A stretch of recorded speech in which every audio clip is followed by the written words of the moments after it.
Okay, so today we are meeting Esther. I ran into Esther online. I've subscribed to her YouTube channel, and I'm very excited for you guys to meet Esther. Esther, if you could tell us a little bit about yourself. Okay, so my name is Esther, and I go by the name the African Humanist on YouTube. I decided to start a YouTube channel when I came away from religion. I made my way out, and now I consider myself an atheist. And I started my channel because I want to be a representation. I want to be a voice of people leaving religion. People are leaving religion in their droves. People are they're waking up and realizing that religion is just nothing but man-made concepts. And so Mm. I want to be a voice for people like myself, who ordinary people, just ordinary people. There's nothing special about me, but somehow I was able to make my way out. And so I'm over 40 years old. I've got two children. And, when you're over 40, the last thing you want to do is to start a YouTube channel. But there are people that need to hear somebody like myself speaking. There are people that need to. Oh, let me turn my lighting on. I was wondering what was wrong. Why am I so dark? Now I realize what it's. Let's see. This is better. So sorry. I apologize for that. And No, no problem. okay, I will tell you how I made my way out of religion. So I was born into the Christian religion, and did everything a Christian, the average Christian, should be doing: going to church, worship on a Sunday, um, all the things the Christian usually would do.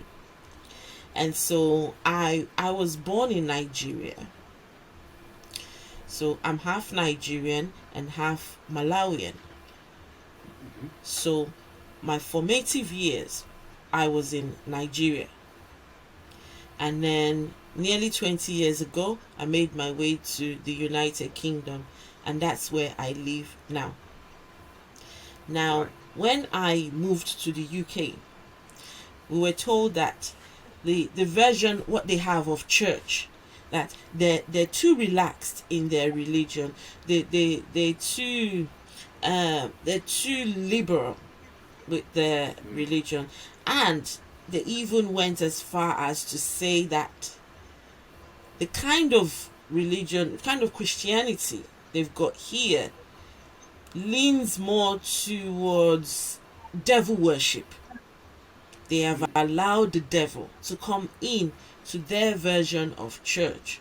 So even after I came to the UK, I was seeking for an African church. It had to be Mm. African, because the Mm. way we worship in Africa is completely different to how they do it here in the UK. You need the pomp and, hey, my God is good, oh, hey, my God is good. You need all that, you know, and, Exactly. you need, Yeah. it was completely different. And so It's very expressive. Yeah. very Mm. expressive and very out there. So Mm. I even after I came to the UK, I was still going to the African version of church. And so somehow I made my way to a Church of England.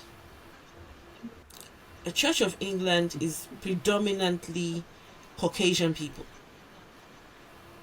And so, Yeah. It's very prim and proper as well. Yeah. yes, there wasn't any of, hey, my God is good, oh, all that. You know, there wasn't any of that. the time, None of at the that. No. time, at the time, my ex-husband, my ex-husband, Yes. he could not do it. He said, I no, this is not for me. This is too boring. He said, this is too boring for me. I cannot do this. Right, right, So my ex-husband could not stomach. right, right. He couldn't do it. It was too Yeah. boring for him.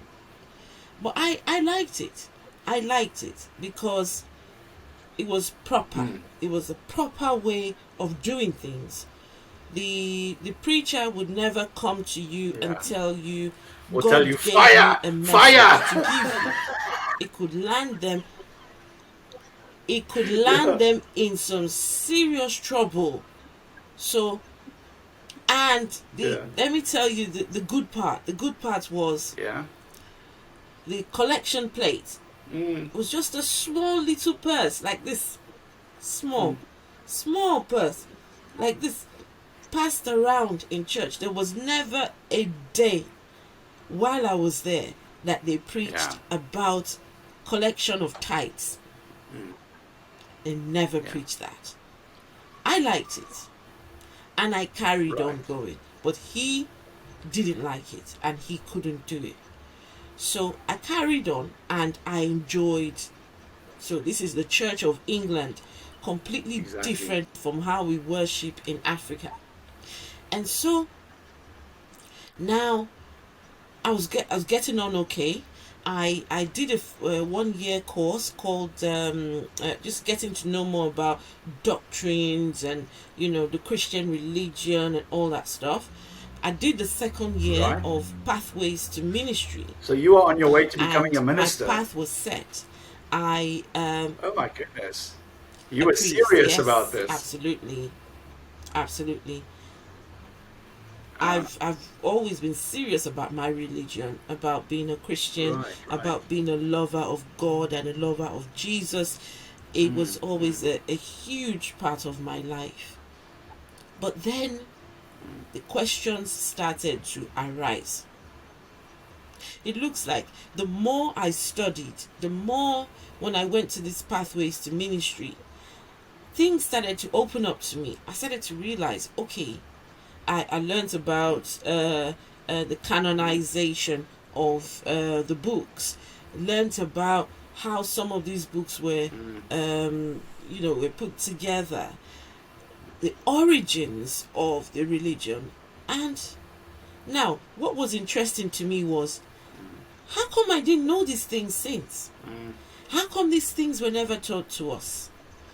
We were only taught God said this and God said that. We are never taught the origins of this religion. Then, when I hit the age of 40, questioning, talking to people, and someone said, "You do know Jesus was never a white man." I said, "What are you talking about? What you talking about? What are you talking about? Jesus was not a white man." When we were growing up, we had images of Jesus, white Jesus, white. So No, go I for it. apologize. I say the words white Exactly, and yeah. black. That's how I regard Yeah, that. yeah. I would say Caucasian or white or black. I said to the person, what on earth are you talking about? Jesus wasn't white. He said that Jesus may have been Yeah. Jesus came from the Middle East, and there's no way he was white. So I thought, okay. So I started asking people, and then I went to the church I was going to. I was part of what they call the Parochial Church Right. Council, the PCC. A member of the choir as well. And so I went to the priest. I said, "I've got questions. What are the origins? What was Jesus's skin color? What did he look like?" I said, because I talked to somebody and they said that Jesus was not a white man. Is that true? And the priest confirmed it. He said, "Esther, you are right. Jesus was never a white man. It was what he said next that blew my mind. This Caucasian priest looked me in my eyes and told me, he said, he believes that Jesus was a black Rastafarian. When you were I like, when looked you at the close your man mouth. and I said, no, my jaw was on the floor. I looked at him and said, what? Then he said, I think he This is a noticed shock, that yeah. I, yeah. So he said to me, as Christians, we really don't know Yeah. what Jesus's color looked like. We really don't know that. He said, but let's concentrate Yeah. more on what Jesus came to do. So don't focus too much on his ethnicity. Focus on what he came to do. And he said, Jesus's ethnicity is the lie that the church sold to the world, which the church needs to apologize for. And I came away from that meeting and I asked myself About that. if they could lie about his something as small as his ethnicity, what else Exactly. could they be lying about? What else could they be lying about? And he said to me, let's focus on what Jesus came to do. So that should be my focus. What Jesus. So now, okay, I started asking, so what exactly did Jesus come to do? Because Exactly, Jesus is at the center of it all. Jesus is Christianity, right? Without the death and resurrection, the birth, the death and resurrection of Jesus, there would be no Christianity. So I started asking those questions. What did Jesus come to do? What is this all about? And I this is how I broke it down. I looked at Jesus's life. Jesus's purpose on earth was to be a sacrifice to his daddy, God. There's God the Father, God the Son, the Holy Spirit. But so they there are won. three entities. So I God don't the get Father, that. God the Father decides. He wants to make peace Right. with his children on earth. In order to make peace with his children on earth, he needs the blood of somebody. Whose blood does he need? He needs the blood of his only son, his only child. So he comes as his child on earth to be sacrificed in order to make himself happy, to make humanity happy with him. And I've got 2 children, and my question is, would I sacrifice any of my children? Never. And the answer is no. And I asked myself the questions, did Jesus really need to die? And my answer is no. If God is the all-knowing God, he's all-knowing, he's all-powerful, he's all ever-present and all these things, he's got the power to forgive One drop of without blood, the yeah. shedding of Exactly. anybody's blood. Yeah.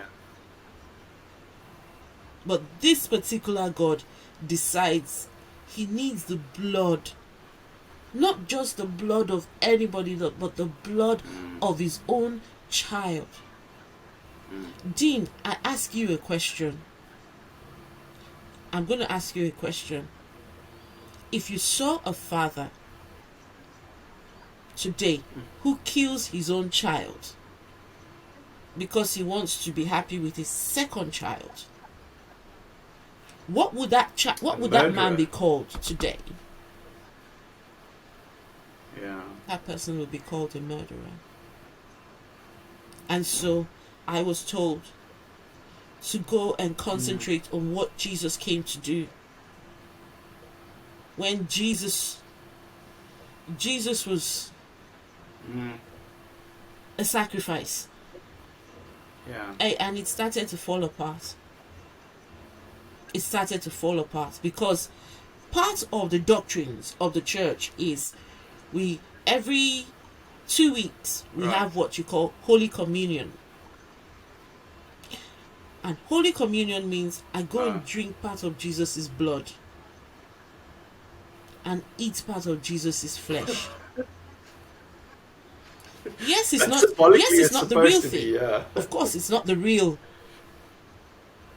But imagine if I told somebody, "Hey, look, guess what? I'm off. I'm going to go and eat some flesh and drink some blood of a human." I think you're crazy. What yeah. would they think? I'm nuts. Exactly. And that's Exactly, Christianity yeah. in a nutshell. And so I wrote an official letter to the church saying, I'm done. Yeah. I can't do this anymore. The church are telling me Jesus is not white. It's the lie that the church sold to the world. Oh, focus on what Jesus came to do. But if you know what a Church of England, if you know what the Church of England looks like, I know, you know, the stained glass windows, you know, if you see the stained glass windows, they cover the whole area of the church, all over the top and everything. There's images of a white Jesus, white Mary, a white, you know, you're telling me that this is a lie. But it's all over the place. The people who came to Africa with Christianity told us that Jesus was Caucasian. He was a white man. Let me tell you, I am not in any way, I'm not one to talk about people's race or anything. I don't, that's why I call myself a humanist, because it's about the person for me. It's not about your race, your creed, your tribe. None of that comes to play where I'm concerned. Exactly. But why lie to people? Why lie? And if you could lie about that, what other lies are there? So that's how I made my way. You know, there's this quotation that I heard. I can't remember exactly who said it, but it was one of the famous African politicians or religious leaders said, when the Europeans came to Africa, they came with the Bible and they told us to close our eyes and pray. And they gave us the Bible then, you know, and when we opened our eyes, they had the land and we had the Bible. You know, I think it was someone Desmond said it Tutu was Desmond that. Tutu who said that. I'm not exactly sure, but that's very striking. You know, there's such a legacy of this, you know, this colonial influence. You know, and I was speaking to another guy as well recently who said, you know, there are movements all over, you know, Africa. I'm not exactly sure how it goes towards the north, but you know, there's a movement to try and decolonize this whole concept of religion and how it's actually impacted Africa. You know, I've also, you know, when I was connecting to the guys from Atheists in Kenya, you know, even the Facebook pages, you know, the religious people consider the atheists like such an oddity. You know, they're shocked. How can there be people who don't believe in God? You know. And this is part of the mission that you know, that we've undertaken, is to try and normalize the idea that you know, religion is actually the thing that is un-African. You know, it's not atheism that's un-African. It's religion that's un-African, because people are very quick to forget how religion actually came to Africa. You know, it came on the backs of colonizers. You know, who came here to take the land from Africans. And yeah, it's a very touchy subject here, especially, you know, because yeah, there's a lot of hot tempers and very strong opinions when it comes to this matter. I think the wounds of the past are still too fresh, you know, for people to actually to actually just go, Yes. okay, it's Yes. all in the past. Yes. Let's just move forward from here and try to build a structure. But yeah, it's a poison. I really think it's a poison. It's a poison that It really is. It takes is. away, that essence of being African. You see so many beautiful African traditions and cultures, especially when you travel out of the cities and you encounter people who don't really live in the cities. There's such a rich, diverse cultural experience there.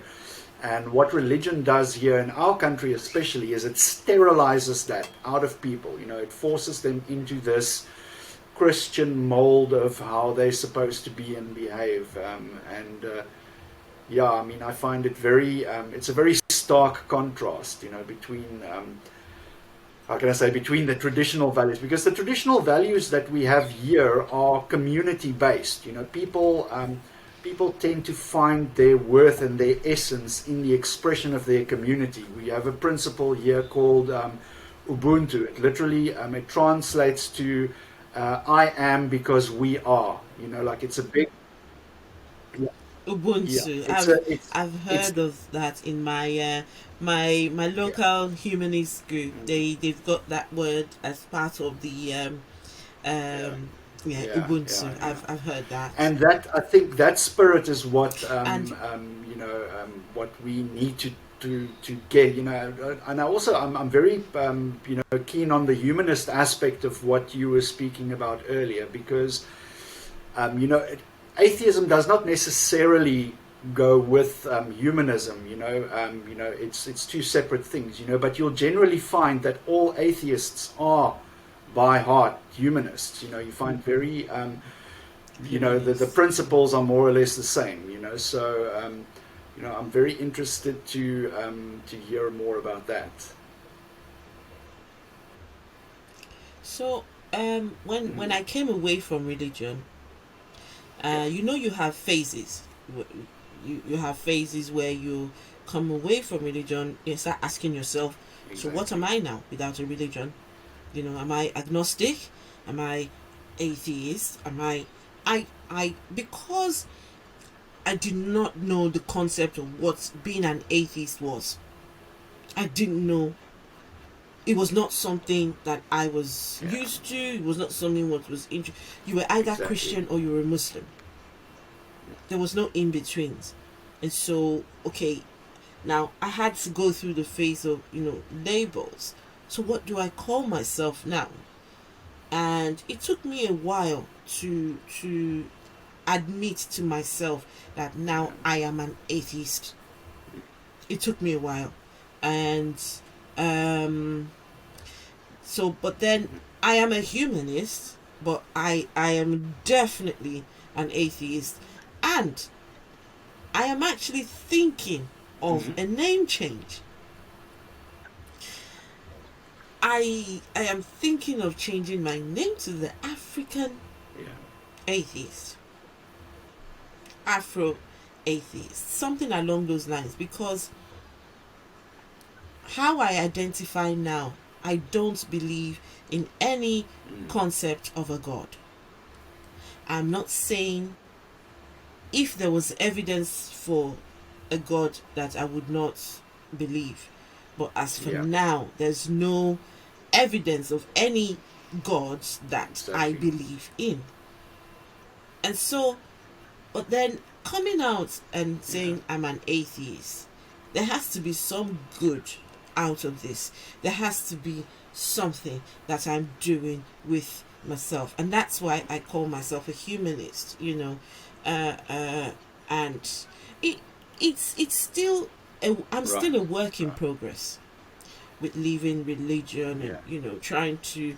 It's only been two right, years only been 2 years, so right. there's still time, there's still finding out things. Exactly. And so don't be surprised I changed my name to the Afro Atheist or something along those lines. Yes, it's coming, Dean. It is coming. And I went through, when you come away from religion, Yeah, there's a phase you go through, the angry I also atheist into it. phase. Yeah, but it's natural. Like I was speaking to someone the Ooh. other day. anger is a natural response. Like when you feel that somebody has lied to you, you are justified to be angry. And it's one of the biggest cons that that religion has imposed on us. So the second we realize this, anger is a very natural response. We should be angry. The only advice that I always give people who are very angry in the beginning is like, don't stay angry. That's the thing. It's like use that anger in a constructive way. Use it to to make a change, just to be, or maybe to be in opposition to religion wherever you encounter it, because people, when the religious people approach us here in Africa, especially, like they feel like they are strong because they are in the majority. They feel that they are strong. Like, so as soon as somebody stands up to them, it's a shock to them. They immediately, you can see they're taken aback. They're like, oh my goodness, what have I found here? And I mean, that's part of the reason that we, especially here in Africa, we've basically got South Africa. We've got 3 consulates in the 3 major cities. And we are just trying to build a community, get people together, and just be that safe space for people where they can freely express these ideas. Because sometimes people are still in environments where they are living with religious families, they've got religious spouses, and then they choose to leave religion, and there's no safety net to catch these people. So that's one of the big aspects that I like to focus on. It's just to build that community, to have a space where people can freely express themselves.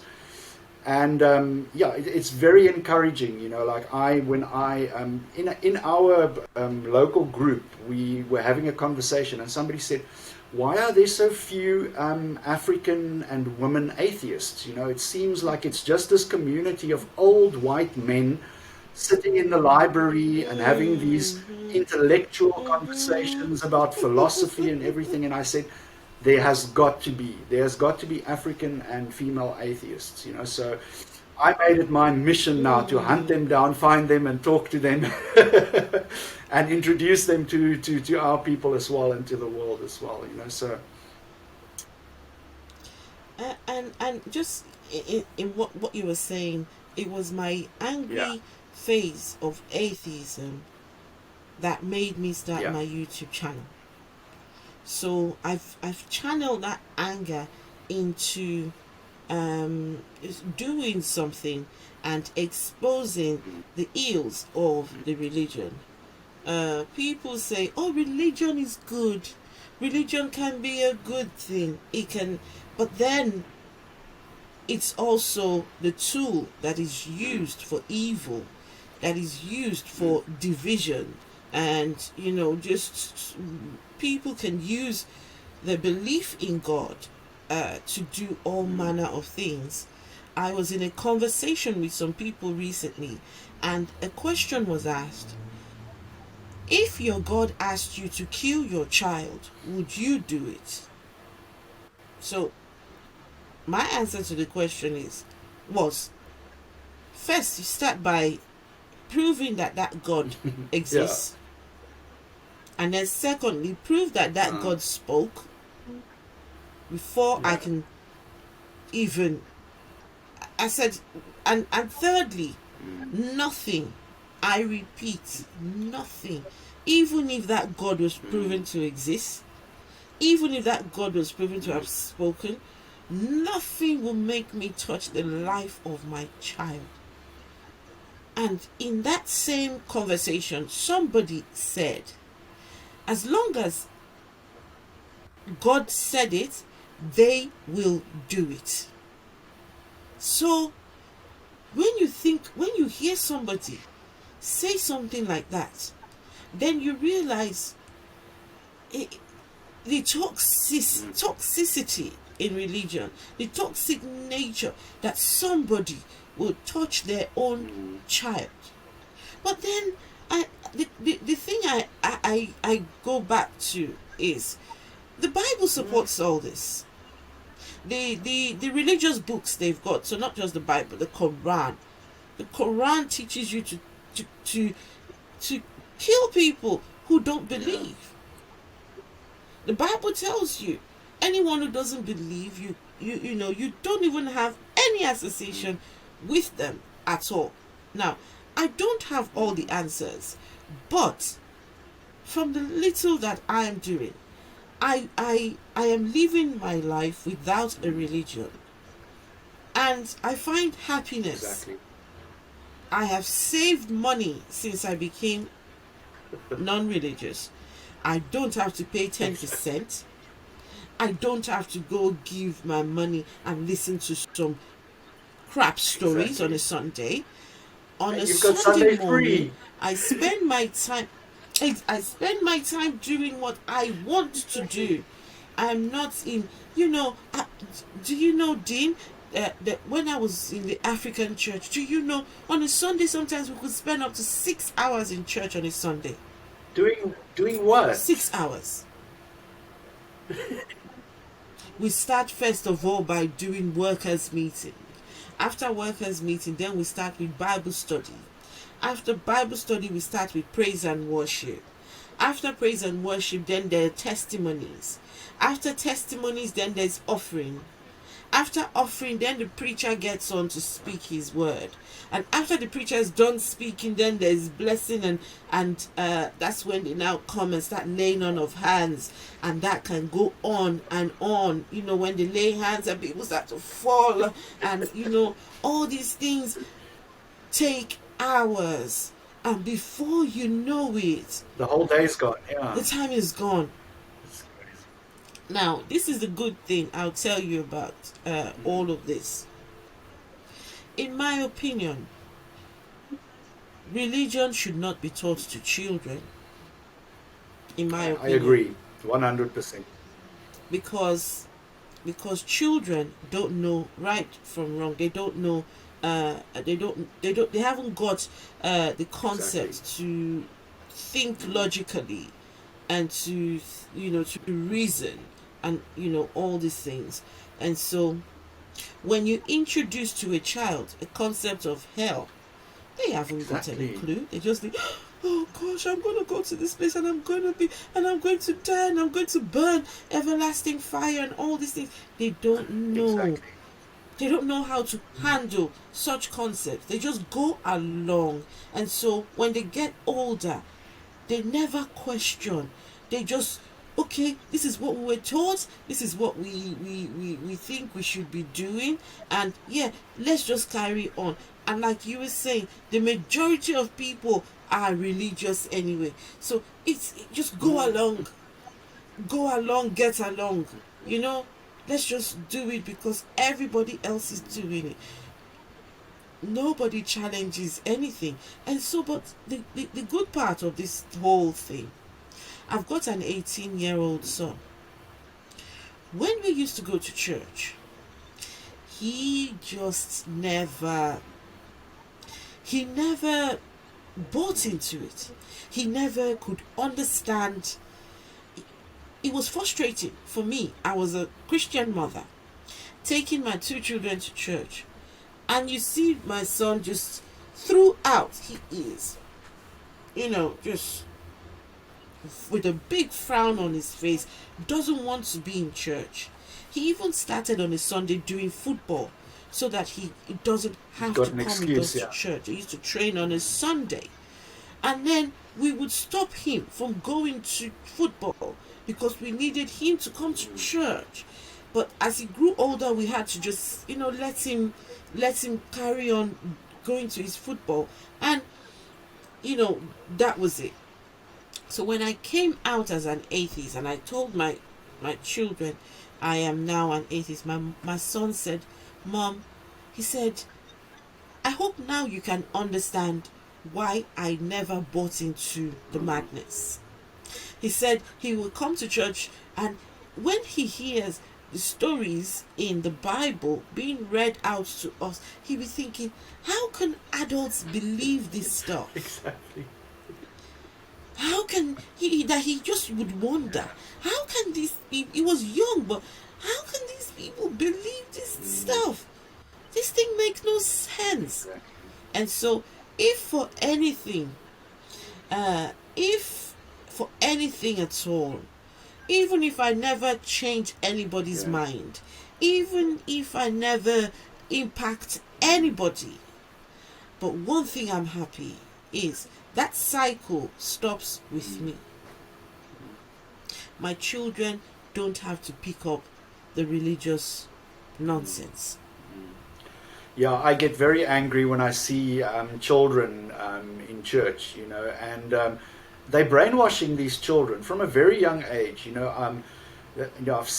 Once I saw some documentary about the way they do it in America is even worse, but here in Africa as well, children from a very young age, first you are a Christian, then you are an African, and then you are a member of your country, and in that order, it's very oppressive, I can't get it, whenever in my opinion, religion should only be taught to children when they are of age, so as soon as a child is 18, when they are legally allowed to drink alcohol, drive a car, religion should be in that category, because it's it's a big matter, and but then again, on the other side, parents want to do what they feel is in the best interest of their child, and if the parent happens to be religious, they are obviously going to think it's in the best interest of the child as well, and they're going to raise them in a religious environment. So there's two sides to the story, but I think as our continent gets more and more exposure to new ideas and new information, and we will see a change in the way that people deal with religion and handle religion, and expose their children to religion, especially.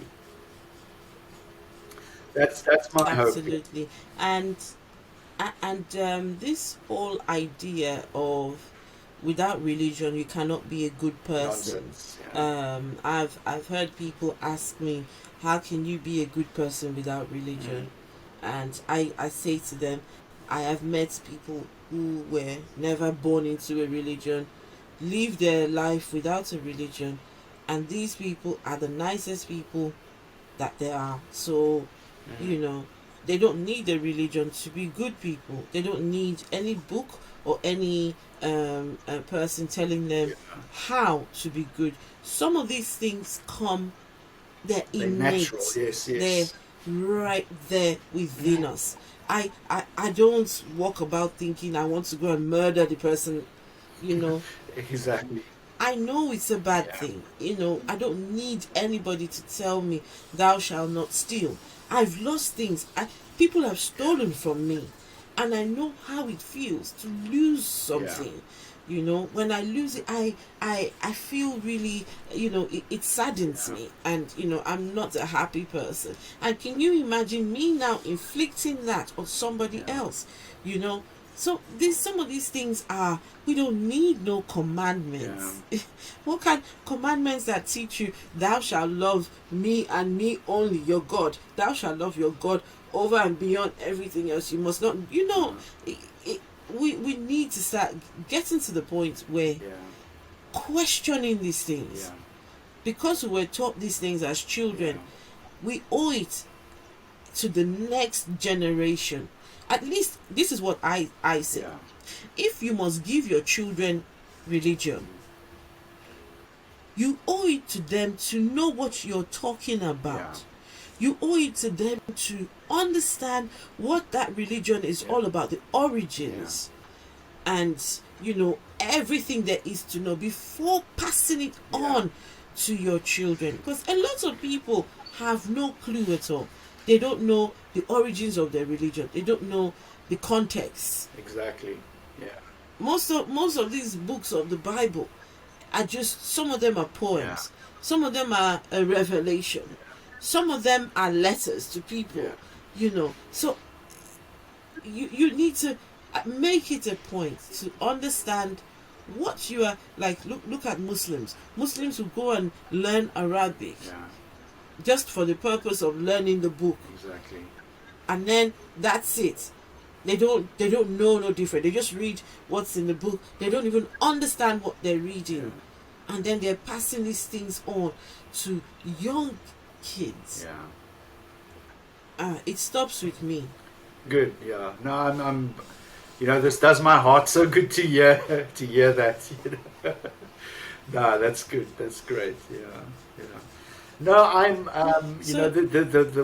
the way I think that religions spread, is the thing also that especially with the Christians, it's like a virus. They're like a virus. They have to infect the next person and the next person and the next person, and they won't be happy. They can't be happy knowing this and keeping it to themselves. They have to make sure everybody else also believes the same thing that they do. I mean, what's wrong with that picture? I have been told, now that you don't believe anymore, just shut up and go away. Me too. You don't need to speak about it. If you don't believe in the existence of the God, why do you feel the need to talk about it? And I say to them, look, you go about converting people. You go about preaching. There are videos of people preaching on the streets, in the bus, preaching in the market, preaching inside the shop. There is even a video out there of someone preaching on the plane. On the plane. And why? Because the Christian religion, well, I was taught that when you get to heaven, you'll have crowns on your head and mansion, right? The number of mansions you have, well, the number of souls you manage to convert will determine the number of mansions you have in heaven. Right. So that's why people go out, they want to recruit, because the number of people you manage to recruit into the kingdom, that's how many crowns and mansions you get when you get to heaven. And so I say, if you are allowed to do that, if your religion affords you that luxury, I can also do the same. I can go and stand on the streets. I can go and talk about, and when you talk about religious freedom, that freedom also applies to the non-religious. Exactly. Yeah. The Christians especially have a very a big double standard when it comes to this.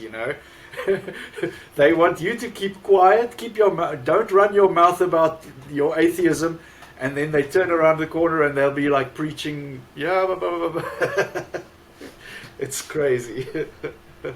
and atheism, I don't know if you find this, Dean, but for some reason, religious people want us atheists to admit that atheism is a religion.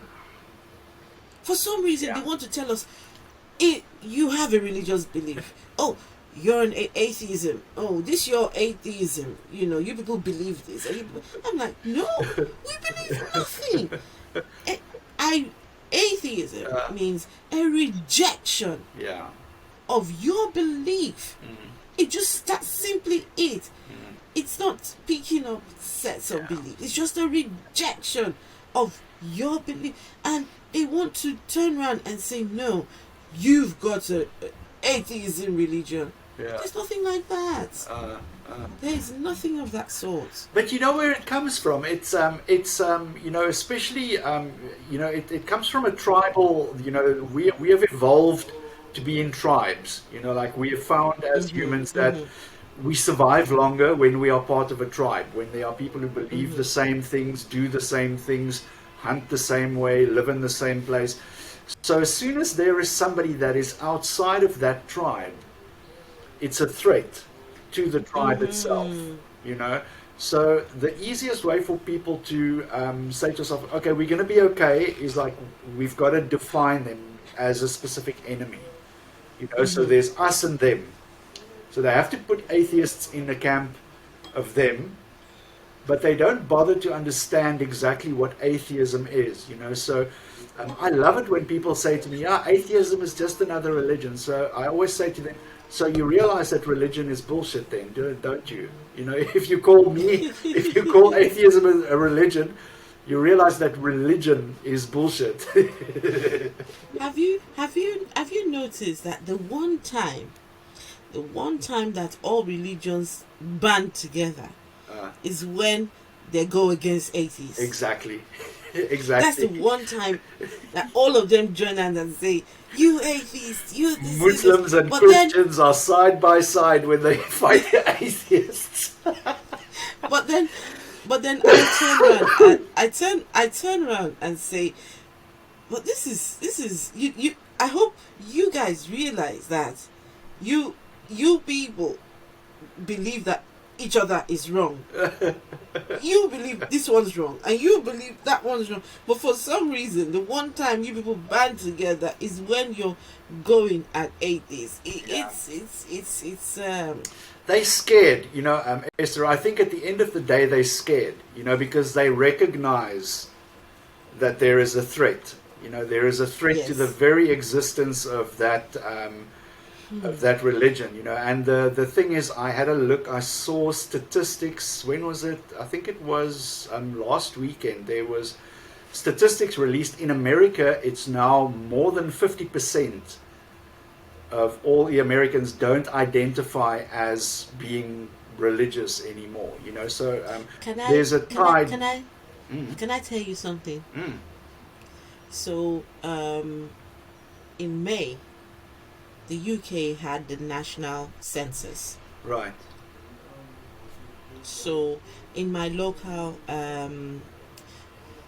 humanist group, right, and there was a big drive from the Humanist Society telling members, anybody who identifies as non-religious, make sure you indicate the non-religious box on the national census. So all I would say to you, Dean, is watch this space for the UK census. When the results finally come out, we will be shocked to find how many people identify as non-religious. Exactly. That would be interesting to find.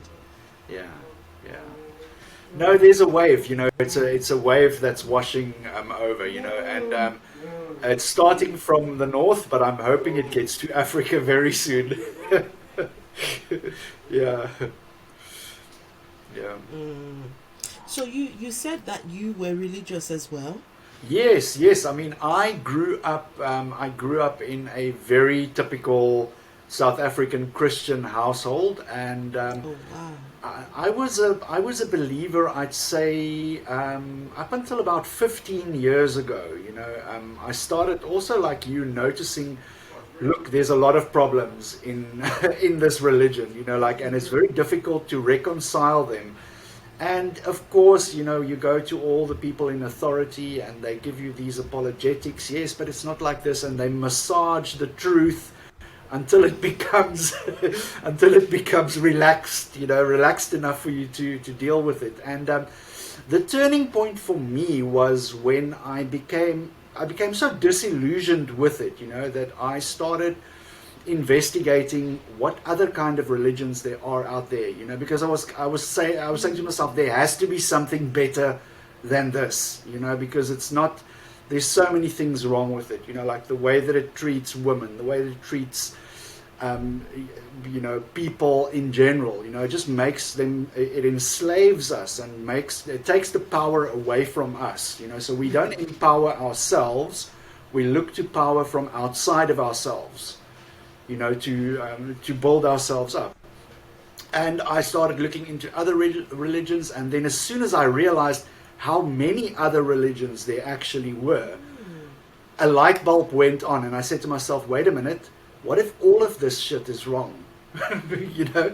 What if it's all bullshit? And then I started looking into how religion evolved in the human psyche as a way to explain things that we cannot explain, because we are very uncomfortable not knowing things, and being uncertain of things, so say for example, one year there's a drought, and everything dies and people starves. Oh, the gods must be angry at us, so we can explain it.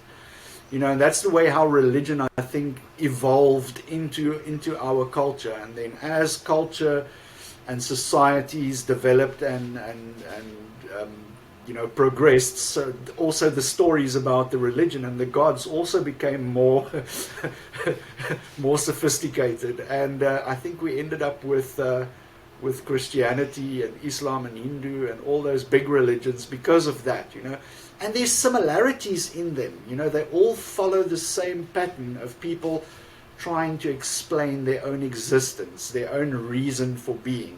And at the end of the day, we make our own meaning in life, and we make our own reason for existing. Like the impact that we have while we are alive lives on after us in the children that we have, in the people that we touch in our lives, in the difference that we try to make to the planet. And that is the legacy that we should live for and celebrate. Not this dream of living forever in the sky in some palace, like I mean, mansion. Exactly. I always ask Christians, especially when well, what happens to you after you die? And I'm going like, well, what do you think? Oh, no, you're going to go to heaven and you're going to go to hell. I'm saying like, are you going to be in heaven as well? Because if you are going to be in heaven, I don't want to go to heaven, But what is a mansion if you're the only one going to be in there when all the members of your family are going to be in hell? Exactly. How do you derive pleasure knowing that people are going to go to hell? And imagine somebody who was murdered. Imagine a little child who was murdered. Imagine telling that little girl, when you get to heaven, your murderer is going to be in heaven because God forgave that murderer. The murderer repented 5 minutes before he died. He died. He's good. It's just. No. It makes no sense. It's fairy tales for adults. It is absolutely. And for me, so I'm an atheist now. I can equally just decide, what? Okay, I'm an atheist and that's it. I can just go away and not say anything. But I see the damage that religion is doing to people. Yeah. I bet, Dean, that you see pastors telling members to go and eat grass. See pastors telling members, don't go to hospital. Just have a bit of anointing oil. Yeah. And that's it, you're healed. We have pastors that make people drink bleach. Ay. They stand on them. In the services, you'll see pictures online of pastors, big pastors standing on people, literally. I don't know what they are trying to prove, but it's crazy. It's crazy here, I know. I don't know what there's a chokehold. They have a chokehold on people's necks. South Africa seems to be like a hub for all these people because a lot of the pastors from Nigeria have branches in South Africa. Those guys. Look at TB Joshua.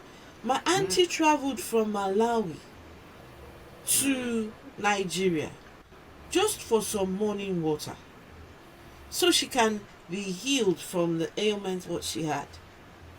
And she wasn't well afterwards. TB Joshua healed all these many people according to him. But when he needed the help the most, they rushed him to the hospital. It's ridiculous. This is ridiculous. They look at what's the name? Aflukao. Yeah. Is it Aflukao? That's the way you pronounce it. That man claimed to have resurrected a dead body. It's ridiculous. You can see the trickery. You can see the lies and deception. It's a big, and they do it. Why do they do it? They do it for money. It is all about the money. They do it for money. They do it for fame. And you know, the thing is, because they put a lot of bells and whistles, you know, they make it look exciting, and it's a whole production, you know, where you see, you Mm. know, the mother crying, you know, but in the meantime she's a paid actress. Okay. So I go by the African Humanist on YouTube, and I'm definitely trying to create a community of people who have left religion or are contemplating leaving religion, and you know, just allowing people to hear things, some people to hear things that they've never heard before, and to hear from hear voices of people that have found their way out. How did they come out? I believe that we can live an existence without religion. We Exactly. can do it. And when you haven't got a religion, there's no division. You accept people irrespective of the race, irrespective of their creed, nationality, sex, because religion teaches you uh, all these constructs. But with that religion, you know, it's like a blueprint. It's like a free blueprint. You make it what you want it to be. It becomes your reality then, and you know, these are the conversations that we need to be having, especially African people. How can we let, I mean, our forefathers will be turning in their graves, knowing that African people have gone to the very thing that was used to enslave and to control, to manipulate them. We, in a time and in an era when we have choice and we can decide our own future, we've chosen to be enslaved by religion. And so, wake up, wake up, and free yourselves from the shackles of religion.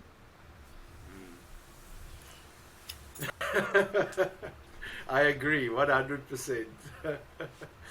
Yeah, no, it was really a pleasure meeting you, Esther, and yeah, I look forward to seeing more of your content. Like I said earlier, I really like your take on it. It's no nonsense. Tell it as it is, and more power to you. Thank you.